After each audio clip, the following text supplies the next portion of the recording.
નમસ્કાર દર્શક મિત્રો, આપ નિહાળી રહ્યા છો N24 ગુજરાતી। તો નજર કરીશું આજના મહત્વના સમાચાર પર। સુરત શીતળ રેસ્ટોરન્ટમાં થયેલ ફૂડ પોઈઝનિંગના કાંડ બાદ આરોગ્ય વિભાગ એલર્ટ। સુરત શહેરમાં ફૂડ સેફ્ટી વિભાગની મોટી કાર્યવાહી। શહેરના તમામ 9 ઝોનમાં અલગ અલગ ટીમો બનાવી હોટેલ રેસ્ટોરન્ટનું સઘન ચેકિંગ। કુલ 330 હોટેલ રેસ્ટોરન્ટમાં તપાસ હાથ ધરાઈ। કુલ 208 નોટિસો ફટકારવામાં આવી।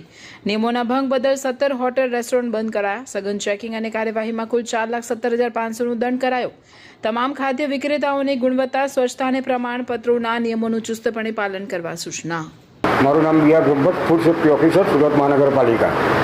કયા પ્રકારની કામગીરી કરવામાં આવીને માનનીય આરોગ્ય મંત્રી શ્રી અને માનનીય આરોગ્ય અધિકારી શ્રીની સીધી સૂચનાના માર્ગદર્શન હેઠળ સુરત મહાનગરપાલિકાના 9 ઝોન વિસ્તારમાં સુરત મહાનગરપાલિકાની ફૂડ વિભાગની ટીમ અને આરોગ્ય વિભાગની ટીમે તારીખ 18/8/26ના રોજ હોટલ અને રેસ્ટોરન્ટોનું ચેકિંગ હાથ ધરેલ, જેમાં 330 જેટલી સંસ્થાઓનું ચેકિંગ કરવામાં આવેલ। જે સંસ્થાઓમાંથી 1641 કિલો જેટલો અખાદ્ય ખોરાકનો જથ્થો નાશ કરવામાં આવેલ। 208 સંસ્થાઓને નોટિસ આપવામાં આવેલ અને 17 જેટલી સંસ્થાઓ જે લોકોની હાઇજેનિક કન્ડિશન અને સ્વચ્છતા બરાબર ન હોવાથી તેમને નોટિસ આપી અને બંધ કરવામાં આવે છે, જેઓને રીઇન્સ્પેક્શન કરીને ફરી ચાલુ કરવામાં આવશે અને 4,70,500 જેટલો દંડ કરવામાં આવે છે।